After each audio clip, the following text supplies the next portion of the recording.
Saudara sekalian, Undang-Undang Cipta Kerja telah diundangkan. Saatnya kita menunggu implementasinya.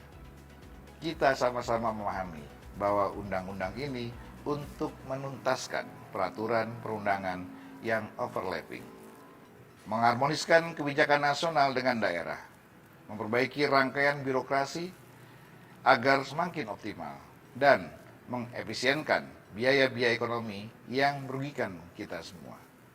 Kita patut memberikan apresiasi kepada pemerintah dan DPR atas upaya-upaya ini. Kita mengharapkan kegiatan investasi di berbagai wilayah akan semakin berkembang dan meyakinkan ada kepastian hukum bagi semua pelaku bisnis.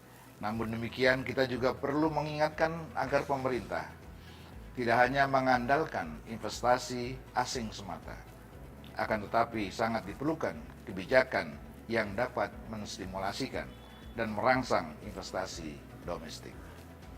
Saudara-saudara sekalian yang saya hormati, di awal serangan pandemi COVID-19 ini, terasa sekali kepanikan yang sangat dalam di sektor keuangan dan perekonomian kita. Mata uang rupiah melemah hampir 30%. Indeks harga saham gabungan melemah hampir 50%. Kegiatan ekspor meluncur ke bawah menyentuh lebih kurang 35%. NPL perbankan naik signifikan dan bahkan beberapa pelaku industri keuangan mengalami gagal bayar yang cukup mengganggu kepercayaan masyarakat terhadap sektor keuangan. Namun alhamdulillah pada akhirnya Presiden bersama pemangku kepentingan lainnya mampu mengendalikan kepanikan tersebut dengan berbagai restrukturisasi kebijakan yang handal di bidang perbankan, pasar modal, industri keuangan non-bank, kegiatan investasi, perpajakan, insentif, dan bantuan kemudahan kepada semua pelaku usaha. Saat ini ada kepercayaan diri yang semakin menguat karena nadi dan napas perekonomian kita saat ini, termasuk kegiatan sektor keuangan dan aktivitas sektor yang lain, semakin terasa ada gerakan yang semakin aktif menuju perbaikan. Sejalan dengan kepercayaan diri tersebut, konsolidasi BUMN terus digiatkan. Bersama-sama kementerian teknis lainnya tampak dibaca oleh masyarakat mulai di sektor keuangan, syariah, pariwisata dan perhotelan, energi, gas dan pertambangan, pertanian, perkebunan, dan kehutanan mengarah ke arah yang lebih baik.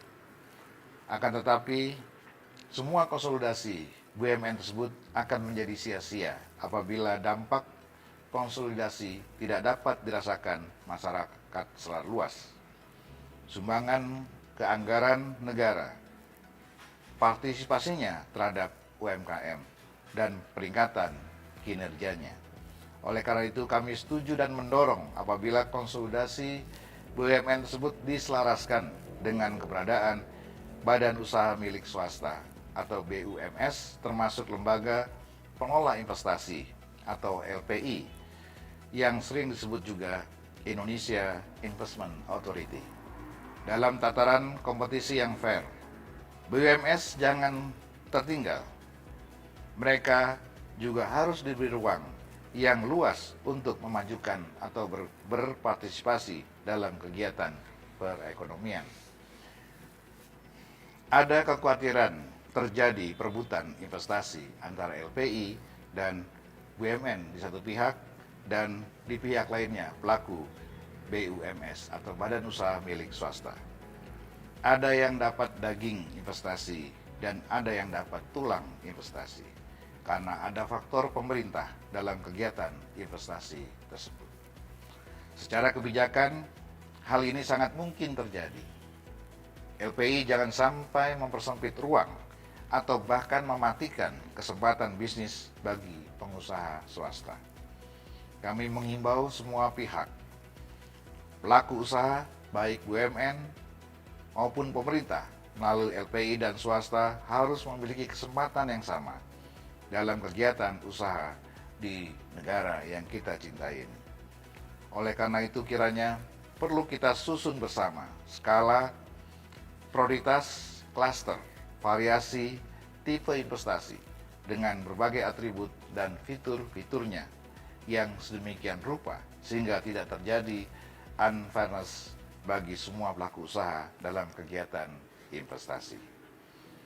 Sesungguhnya badan usaha milik swasta, LPI, BUMN, joint venture, UMKM, dan lain sebagainya harus memiliki kesempatan yang sama dalam kegiatan investasi, sehingga terjadi kehidupan aktivitas ekonomi yang berkeadilan dan lebih sustainable. Saudara-saudara sekalian yang saya hormati, keberpihakan kepada pengusaha lokal, baik yang berskala besar, menengah, dan kecil seperti UMKM, harus menjadi perhatian pemerintah. Level playing field antara investor asing dan pelaku nasional harus menjadi perhatian kita semua. Distribusi dan pembagian atas kegiatan investasi harus dipertimbangkan, sehingga para pemain lokal tidak hanya fronting atau maklar investasi, namun harus menjadi pemain utama. Dalam hal ini, rancangan rumusan turunan dari Undang-Undang Cipta Kerja harus betul-betul menjadi perhatian kita semua untuk memastikan bahwa negara kita bukan hanya menyambut kapitalis global, tapi harus juga dapat dinikmati hasil-hasilnya oleh pengusaha kita sendiri. Kembali ke soal isu UMKM, kami perlu mengingatkan para instansi yang berkaitan langsung atas pembinaan UMKM ini untuk melakukan kajian menyeluruh atas kebijakan-kebijakannya agar dapat memperkuat kemandirian UMKM, mulai dari kebijakan tata kelola, sistem akuntansi, pelaporan, manajemen, dan lain sebagainya, sehingga memiliki kemampuan mengakses permodalan, proses bisnis, pemasaran, dan daya saing. Maraknya digitalisasi dan teknologi finansial berpotensi meluluh lantakan ekosistem bisnis dari UMKM itu sendiri. Hal ini jangan sampai terjadi karena UMKM merupakan salah satu aset dan ujung tombak perekonomian nasional di tingkat masyarakat bawah. Diharapkan instansi terkait harus betul-betul memperhatikan hal-hal yang menyebabkan dampak negatif terhadap usaha masyarakat bawah. Kita juga perlu memperhatikan usaha dagang yang didukung kekuatan modal besar yang saat ini telah hadir di pedesaan yang sering disebut minimarket.